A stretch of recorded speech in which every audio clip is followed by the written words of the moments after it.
మరీ డీహైడ్రేటెడ్ కాకుండా లిక్విడ్స్ బాగా తీసుకోండి, ఫ్రూట్స్ వెజిటబుల్స్ అవి బాగా తీసుకొని మన ప్లేట్లెట్స్ రక్తము అంతా కరెక్ట్గా ఉండే, ఒక్కొక్కసారి రక్తం తక్కువ ప్లేట్లెట్స్ తక్కువ బ్లీడింగ్ ఆగకుండా అవుతా ఉంటుంది అనమాట.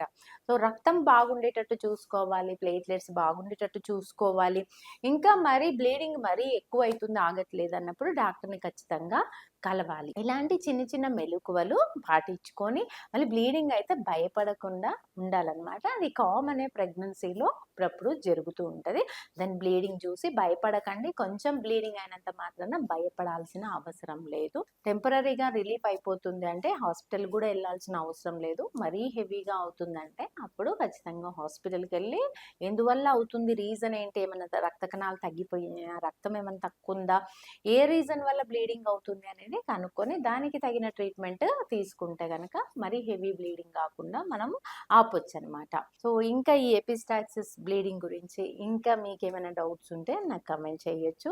ఇంకా మీకు ప్రెగ్నెన్సీ గురించి కానీ ఇన్ఫర్టిలిటీ గురించి కానీ ఇంకా ఎలాంటి డౌట్స్ ఉన్నా నాకు కమెంట్ చేయండి. నేను కంపల్సరీ వీడియో రూపంలో ఆన్సర్ చేయడానికి నేను ట్రై చేస్తాను.